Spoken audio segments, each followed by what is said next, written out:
Hey everybody, it's Ryan Metzler here again, and today we're going to take a look at a very small game called Doodle City, which is played out on a pad of paper using a pen and a few dice, and was actually quite popular at Essen this last year.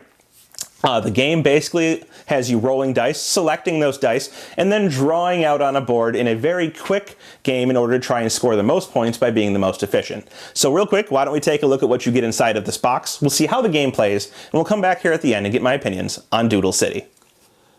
So here you can see the components for Doodle City. Now each player is going to have one of these sheets, and these sheets will all be identical. So everybody's going to have the exact same sheet in every game. You'll see we have an entire packet of them here that the game comes with.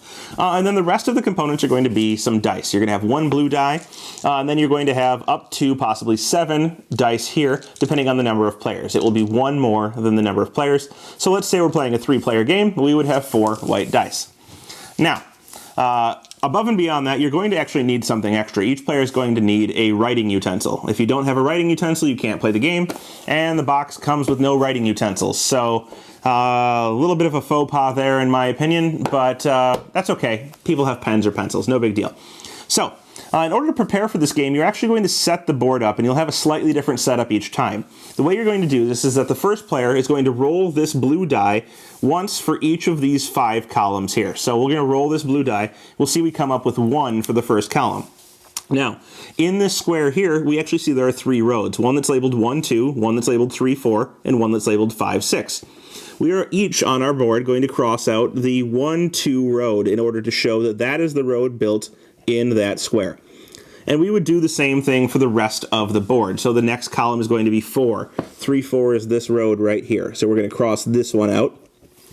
And then we're going to have 4 again. So 3, 4, and this time 4 is actually across this time. So we're going to go straight across. And then 2 more times we have 5, which is going to be this road right here, kind of curving down. And finally we're going to have 6 in the last one, which is going to be this road curving right here. Now, this brings up an important point about the setup of the game and how the game is going to work. Each one of these tiles, each time you draw in a tile or draw in a space, you're going to be drawing a road or crossing out a house. If there's already a road in an area, you cannot draw there, and you must cross out a house if there's a house available, or take a different die. So how the game's going to work from this point on is that the start player is going to pick up all of these dice, the blue and the 4 white in this case, and he's going to roll all of them. And we'll see what we get. So we get 3, 5, 5, 6, and the blue die is a 6. Now, if we look at the chart on this little piece of paper here, we'll see we have columns 1 through 6, 1, 2, 3, 4, 5 actually being columns you can draw in, and then 6 being what is essentially a wild. It can be anything, 5 through 1. So this turn, the 6 is going to be a wild. You can choose any column to use any of these dice in. From that point, in player order, you're actually going to choose one of these 4 dice to use. So you'll see we have 3 players and 4 dice. 1 die will always go unused. So, as the first player, I could have any row, and I could use column number 3. So that's this column here. So you'll see that if I chose row 1, 3, I would be drawing through a taxi. And I would want to draw this in a way where I could connect it to multiple squares. I can draw a road coming in one side and going out any other side. Of course, the outside area is useless, so I'd want to be either going to the right, or down. And I don't think up is very good either, because you'll see I can't actually connect to the road in this tile either. Also, drawing through taxis is okay, because taxis won't score until the end of the game, and they'll score for connecting a taxi to another taxi via a road. So this may not be a bad place to look. If I were to choose 2 with my wild and 3, I would draw through this shop right here. When drawing through a shop, I again will draw a line either coming in one side and going out another. No matter what, it's always going to be that. And I would probably draw it coming from this side right here, connecting to this road, and going out another way, perhaps down, so that I can connect it down to these houses later. When you score shops, once you've drawn the line through, you're going to look and see how many crossed out houses are along the entire road connecting to that shop. You're then going to go over to this area over here and see if that number is there. So 1 shop, you would circle the 1, 2, you would circle the 2, and if there were 2 houses connected to that shop, and onward and upwards all the way up to 10 houses if you had connected them all. And that's going to be points that you'll score at the end of the game. So if I were to connect this right now by drawing a line through here, it would be connected to 2 houses, and I would circle the 2. If the number you need to circle is already circled, you would circle the lowest number, or the next lower number, all the way down until there is nothing to circle. Drawing through this line right here, obviously you'll see I can't draw because there's already a road. So I would cross out a house. That would then allow me to score more points later if I were to draw a line through my store here. We have another taxi I could draw through, and then finally you'll see that we have a hotel here. Drawing through hotels is going to give you points for how many roads are connected all the way through that hotel. So I wouldn't want to draw through here now because that number would be 1. A number 1 is not available on our sheet here. It goes 2, 3, 5, 8, 11, 15. So I want there to be at least 2 roads so I can circle one of these numbers. So I wouldn't draw here yet. So my best bet is actually probably to take 3. So we can go 3, 3 maybe, and cross out a house. So I decided to take this 3. Then the next player would have the option of choosing 5, 5, or 6. And of course, those are going to correspond to row 5. Or if they want, they can choose 6. But they're not going to do this. 6 gives them a wild, so they can choose anywhere else. But since they already have a wild, and it's the first turn, they probably don't need double wild. So they would likely choose 5 or 6. And they would draw through one of the things in 5 here. Now that would be gone, and the last player would likely choose 5 as well, and draw on their own sheet, creating a road in any one of these tiles. If somebody were to choose 6, 6, that would allow them to draw through any tile anywhere on the board, because it gives them a wild for columns 1 through 5, and a wild for rows 1 through 5. Draw anywhere you'd like. However, in doing so, they would have to cross out one of these trees down here.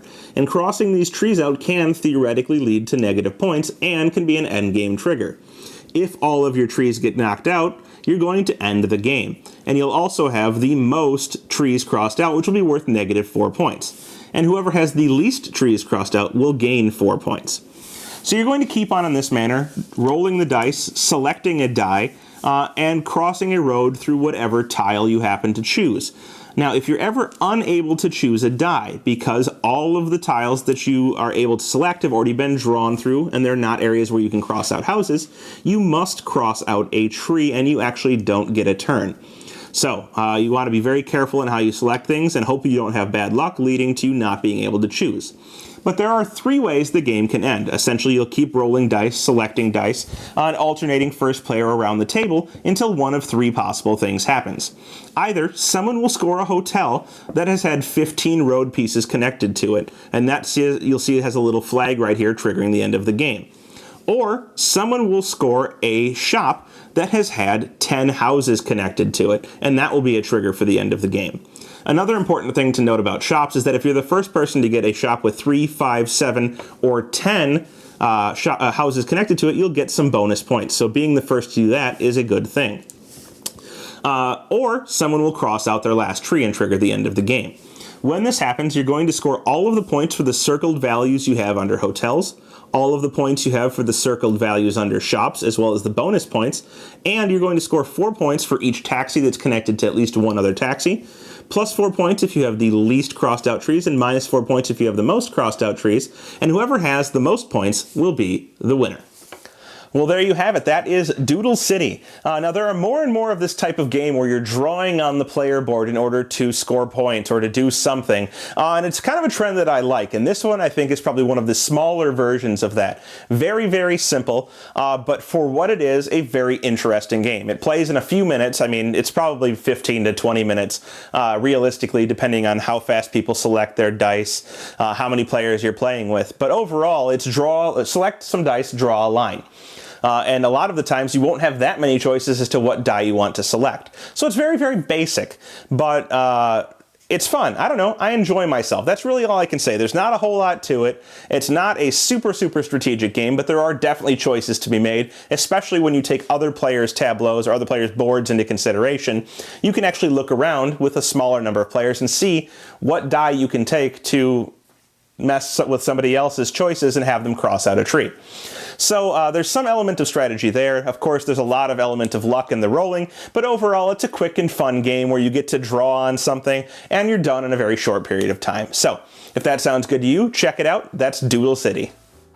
Thanks so much for watching the Dice Tower videos. Find more great videos and reviews as well as our top-rated audio podcast at Dicetower.com.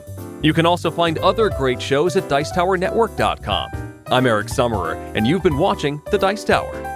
The Dice Tower is sponsored by Cool Stuff Inc., where you can find great games for great prices. Cool stuff in stock. Check them out at coolstuffinc.com.